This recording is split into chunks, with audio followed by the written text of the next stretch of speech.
Welcome to the You Need More Money podcast. I'm your host, Matt Manero, where I come to you every week from my studio in Dallas, Texas. I want to thank everybody for the bump that we've had in the podcast, man. The reviews are up, the views are up, the downloads are up, the likes are up, the shares are up. So thank you, everybody. Let's get into it on this quick riff. 5 sales tips that never, ever, ever go out of style. Number 1, create a hit list. Who do you want to go after? Who is the client that should be doing business with you? Do you know that? Do you know who the client is that is the perfect fit for the product or service that you sell? You should know that, and you should have it written down, and that top hit list should be a minimum of 25 to 50 names on it. And then once you have that hit list down, here's what you're going to do. You're going to make the damn call. Yes, a phone call, because email is for wimps. Now, in my office, I've said it many times a little bit more harshly than that, but I'm trying to clean it up just a little bit, all right? So email is for wimps. Pick up the phone and make the phone call. There's nothing that drives me crazier to know that I had that idea, I had that person, I had that deal on my mind, but I never picked up the phone call to make the phone call to get the deal started. And then the customer went someplace else. They bought without me. I missed it because I just simply didn't pick up the phone and make the doggone call. So it starts with phone calls. If you live off email, I'm going to tell you, I think email's dying. I think phone is making a resurgence. People are skipping over email. I get hundreds of emails a day. I can't get to them all. So start to think about the phone more. And once you've got your hit list down of who do you want to talk to, pick up the phone and make the call. That's tip number 1. Tip number 2 of the sales tip that never, ever goes out of style. Follow up in various ways. Here's what I mean. People see the world differently, but yet you sell in a way that makes you comfortable, and because they may not see the world the way you see it, it might make them uncomfortable. And you need to sell in a way that makes your customer comfortable, not the way that you are made comfortable. That's the biggest problem with follow-up. You're still following up in the same method that makes you comfortable, and yet it might make your customer very uncomfortable. Let me give you an example. You love to debate. I've got a sales guy in my office. He's a good sales guy, but he's a debater. He's a highly intellectual dude. He loves to debate. Well, he sells in a debating style. Look, there's a lot of customers that don't want to debate with you. They actually want to do business with you, but they don't want to have this intellectual, verbal tennis match going on. They kind of want you to just make it simple for them. But yet if you're being combative, you're being debative, if you're interrupting them, if you're throwing all kinds of data at them and they're not receiving it, they don't look at the sale or the world or your product or service that way, it's conflictive. So you want to sell in a way that makes your customer comfortable rather than the way that makes you comfortable. So how do you do it? You sell and follow up differently each time. That means you're going to have to text them. You're going to have to call them. You're going to have to do a video for them. You're going to have to present your product offering to them. You're going to have to give them data if they want to receive in data. So you got to follow up in different ways. If you're doing your follow-up by just cold calling all the time, just following up, calling, leaving voicemails after voicemails after voicemails, you got to change it up. You got to follow up in different ways. Number 3, you got to present your solution to their problem, maybe even before you even know exactly what their problem is.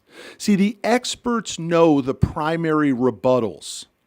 The experts have spoken to so many people in their niche, in their industry, in their silo, in their space, whatever term we want to use, They already know what the customer's going to say. So you can go ahead and explain their problem without them having to tell you what their problem is. I'll give you a perfect example. In the trucking industry, every trucking company has one of 5 common problems. And usually the number one problem is that they have a driver shortage. In other words, they can't find drivers. It's been that way since I got into the business 25 years ago, and it's only getting worse. So when I speak to a customer, I'm always talking to them about the driver shortage problem. And I'm not talking about truck financing with them. I'm talking about the way they can solve their driver shortage problem. How? Number one, drivers want to feel good about the company they work for. So if you give them an old, worn out, junky, uncomfortable truck that breaks their back because the seats suck or the suspensions suck, or when they pull up to a truck stop to sleep at night, your truck is the old ratty truck, you're going to have a difficult time recruiting drivers. So I want you to buy a newer piece of equipment to solve your driver problem. The truck should be nice. It doesn't have to be brand spanking new, but it should look pretty. Should have a good paint job on it. Should show pride in your organization and their choice to work with you. The truck should be comfortable. The truck should have a good suspension. The truck should have a good comfy chair in it. The truck should have low mileage so they don't have to worry about breakdowns. The truck should get good fuel economy so that the operating costs of the truck should make them more money and make you more money. That's how you talk about a problem that you know exists. You don't have to go through the whole rigmarole of a Q&A with the customer to know what their problem is. In my world, I already know that driver shortage is a problem. So I talk about driver shortage and how the customer can solve that problem by buying newer equipment, of course, that I'm willing to do the financing on. Number 4, go see the customer. I get it. There's travel, there's airfare, there's expense. But if you really want to be an incredible salesperson and you really want to have deep-seated relationships, you have to go break bread. I'm going to give you a perfect example of it. The largest deal that we ever closed in my office, I closed it, was with a customer in Arkansas. And I had been to their office so many times. By the way, difficult place to get to. Batesville, Arkansas is where it was. No direct flights into Batesville, Arkansas. You're going into Little Rock or you're going into Memphis and you're driving an hour and a half to go see this customer. No big deal. I want to go see my customer. And we did multiple deals together, but this one specific deal was a large deal. It was a $4.5 million refinance of their fleet. And I screwed up. The customer at the tail end of the deal asked me for a specific document that was in my folder. My folder was 2 inches thick. And on that document, if you can believe it, it had a little yellow sticky note that had all of the different levels of profitability that we had into the deal, right? We had the financing, we had the equipment piece, we had the documentation fee, we had the interim rent. All those things I had broken out, and at the bottom it said total profit. I wrote that number with a big exclamation point and I underlined it. And I sent that document to the customer. And I remember watching it go through the fax machine. I pulled it out of the file in a rush and I put it on the fax machine. And as it's going through the fax machine, I'm watching that little yellow sticky go through the fax machine. Oh my God. I mean, my stomach just went to my throat. Am I going to lose the biggest deal we've ever closed in the history of this company?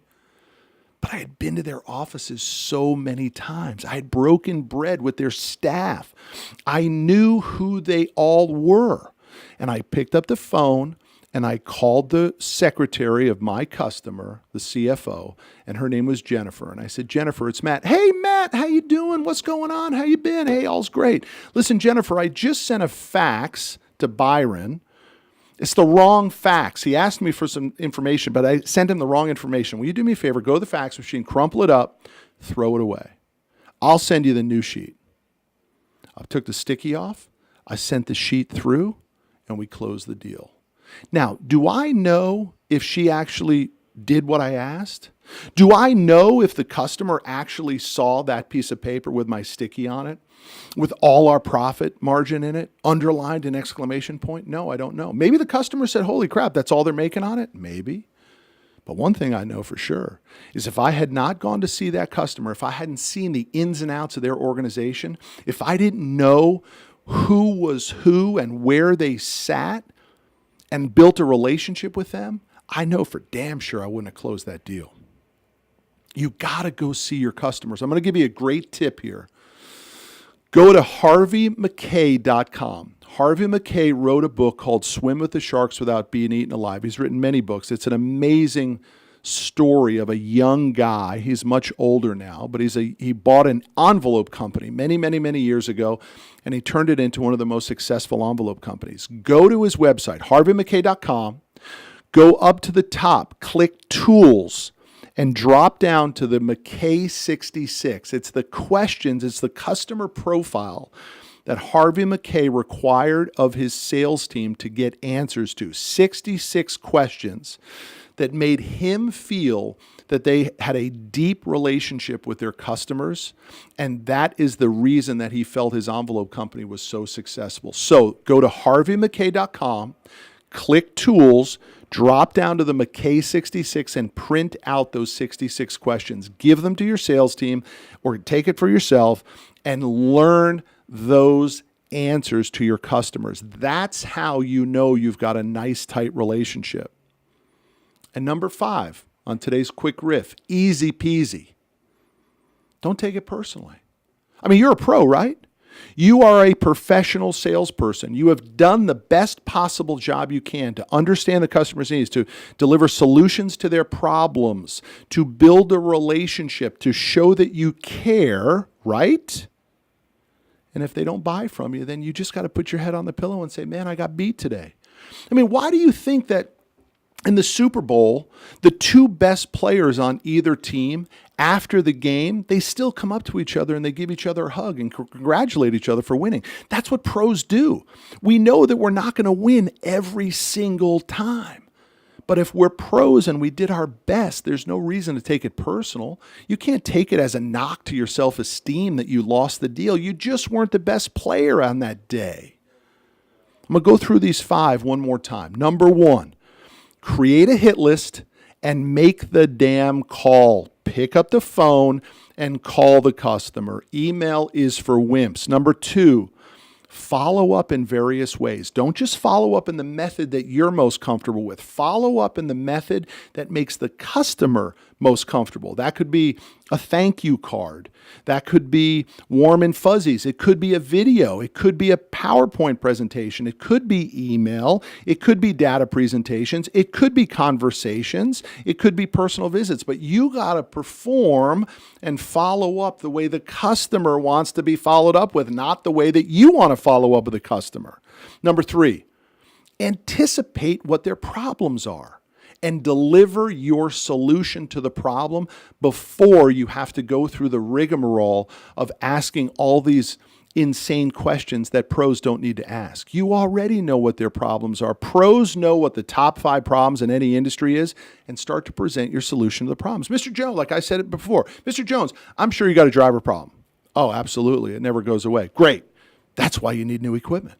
That's why you need more comfortable equipment. That's why you need equipment that looks better. That's why you need equipment that is more comfortable for them when they sleep at night. It's why you need better fuel economy. And in order to achieve that, you need to buy some newer equipment, which I want to finance, which helps to solve your driver problem. We never talked about driver problems. I just knew they existed. Number 4, go see the customer. Spend the money.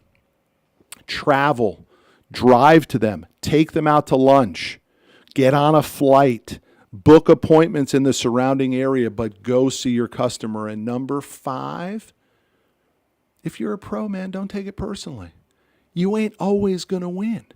Some games you're going to play your heart out and you're still going to lose, but the pros don't take it personally. They put their head on the pillow and say, I did the best I could today, man. I worked hard. I tried, but I got beat. And then you stay in the game. And you keep working the follow-up, and you go see them, and you send them more data, and eventually you'll win the business if that is the day and the way the game gets played on that day. Those are the top 5 sales tips that never go out of style.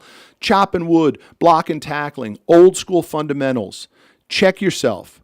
See which of these 5 you're doing on a regular basis, and if you start to incorporate them, trust me, you will make more money. The book is called You Need More Money on Amazon or Audible. We now have 130 plus 5-star reviews. I'm so proud of that. That's a lot, y'all. Over the weekend, I was looking on Amazon. There's not a lot of people that have, I think we have 50-something 5-star reviews on the book and 70, almost 80 5-star reviews on Audible. That's a lot. And let's 10x it. Let's get to 1,000. When you get to 1,000, we know we're kicking ass and taking names. So I appreciate everybody in the support of the podcast and support of the You Need More Money book. I will see you down the road.